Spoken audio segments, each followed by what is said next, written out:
Bonsoir Monsieur Alain Denon. Alors vous êtes à Lomé pour une conférence. Dites-nous quel est l'objectif de cette conférence? Je vais faire une série de conférences sur un certain nombre de travaux que j'ai faits sur la criminalité financière et sur un certain nombre de concepts qui me paraissent suspects, comme celui de gouvernance, ou comme d'autres notions qu'on a tendance à galvauder alors qu'on aurait intérêt à les approfondir, comme celle de démocratie. Moi j'ai travaillé notamment sur la question des paradis fiscaux, de ce que j'appelle plus largement les législations de complaisance. Et me semble étroitement lié à ce qu'on peut étudier au titre de la corruption. La corruption étant un concept qui me paraît aussi central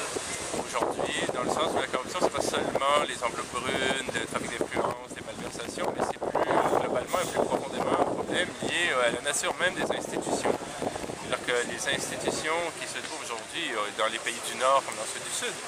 corrompues, le sont au sens où Aristote disait de la corruption qu'elle concerne un processus qui rend méconnaissable une chose du point de vue de sa nature. Il y a corruption lorsqu'on ne reconnaît plus quelque chose tellement elle a été transformée. Et aujourd'hui, on peut dire que, je fais un grand détour, là, je synthétise, mais que les paradis fiscaux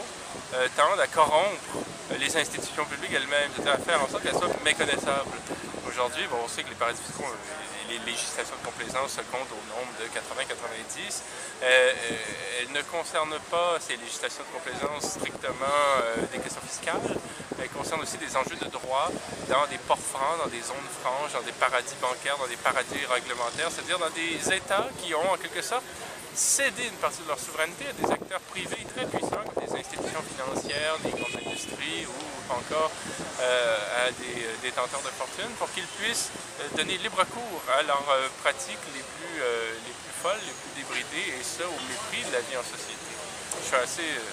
abstrait là, mais au fond je vais traiter de ces enjeux-là aussi par rapport à des cas concrets, c'est-à-dire comment dans les pays on n'a plus accès à des services publics, les pays du Nord comme du Sud, on a de moins en moins accès ou on n'a toujours pas accès à des services publics de qualité et à des institutions de droit qui veillent vraiment au respect de la justice pour tous, au profit plutôt d'acteurs puissants comme des banques, des grandes compagnies, des grandes entreprises, profitent de ce cadre anonymique pour donner libre cours à des pratiques. Puis, quel est le lien avec le Togo? Le lien par rapport au Togo? Ça sera à découvrir, c'est-à-dire que je compte avoir des discussions avec des gens qui vivent ici pour comprendre en quoi concrètement ici se vérifie cette observation qu'on peut faire aujourd'hui par rapport à l'histoire dans la mondialisation. C'est savoir que on est dans un monde. La moitié des flux financiers internationaux transitent dans des États qui ont pour vocation de permettre à des acteurs puissants, comme des banques, comme des compagnies d'assurance, comme des grandes entreprises, de contourner les règles en vigueur en principe pour tous dans les États. C'est-à-dire que dans un État, normalement dans la vie en société, on se donne des règles, on se donne des contraintes qui font le vivre ensemble. C'est à travers des contraintes collectivement qu'on arrive à s'organiser. Ça a toujours été ça. Mais les paradis fiscaux permettent à une caste privilégiée d'acteurs, comme les institutions financières, de se dégager de ces contraintes, de mener des opérations à l'abri de tout contrôle, à l'abri aussi du principe des droits et des devoirs qui prévalent habituellement pour tous dans un ensemble constitué une société. Comme la moitié des flux financiers transitent par ces paradis fiscaux où les acteurs puissants trouvent refuge pour mener des opérations tout à fait librement et sans contrôle, on se retrouve dans un monde où il y a en fait deux catégories d'acteurs, deux catégories de citoyens. Les citoyens qui sont dans des États où prévalent des contraintes, qui fait que, comme à peu près nous tous, les prolétaires ou de la classe moyenne, on doit payer des impôts, respecter des normes, respecter les règlements, respecter des lois. Donc, il y a donc d'une part cette catégorie d'acteurs et d'autre part une catégorie d'acteurs constituée d'une minorité de gens très puissants, des détenteurs de fortune, des grandes entreprises, des institutions financières qui peuvent, dans les paradis fiscaux, dans les législations de complaisance, au fond, canaliser des fonds inouïs pour mener des opérations sans contrôle. Et on sait qu'il y a dans les pays du Sud des flux financiers illégaux gérés par des entreprises, comme au Togo très certainement, qui permettent aux entreprises de profiter du contexte des ressources, de quoi que ce soit qu'on trouvera ici de pertinent à exploiter, à extraire,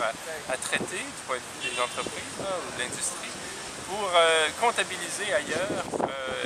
les fruits de l'activité qu'on mène ici. Donc au fond, ce qu'on constate, c'est que les paradis fiscaux et les législations de complaisance permettent à des industries, à des grandes entreprises, à des banques, de mener la comptabilité de ce qu'ils font sur place ailleurs, de façon à éviter des contraintes fiscales, par exemple, ou réglementaires. Et on peut aussi parler sur un plan politique de la corruption au sens plus classique, là, qui nécessite qu'on passe par des comptes offshore et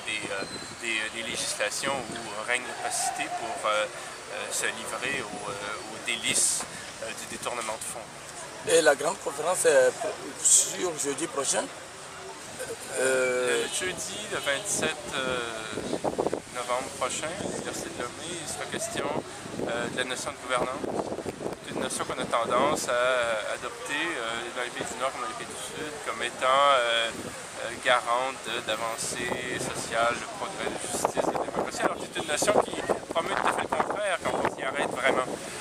La notion de gouvernance a été élaborée dans les théories de gestion qui visaient à organiser les relations de pouvoir dans les grandes entreprises. On a en quelque sorte transposé ce cadre d'analyse-là dans le domaine politique, ce qui fait qu'en fait, on a subordonné l'organisation sociale, l'organisation politique, l'organisation de toute chose du monde associatif ensuite jusqu'aux relations internationales à ce cadre de référence qui est celui de la vie dans les entreprises. Et on fait comme si en fait toute chose devait être pensée comme un bien privé que l'on gère à la manière d'une entreprise. Et ce qu'on perd à travers cette notion de gouvernance qui suppose toute l'adoption d'un lexique managérial comme le partenariat, les parties prenantes, la clientèle, les intérêts, la société civile, qui n'est pas une notion politique, ainsi de suite. C'est qu'on se retrouve en fait face à un arsenal de mots qui nous amène à penser le monde comme si le monde devait être géré tel une business, alors que ce qui passe à la trappe, ce discours-là se fait au détriment de notions de type public, à savoir qu'est-ce que suppose la vie en société quand on cultive des notions comme le vivre ensemble.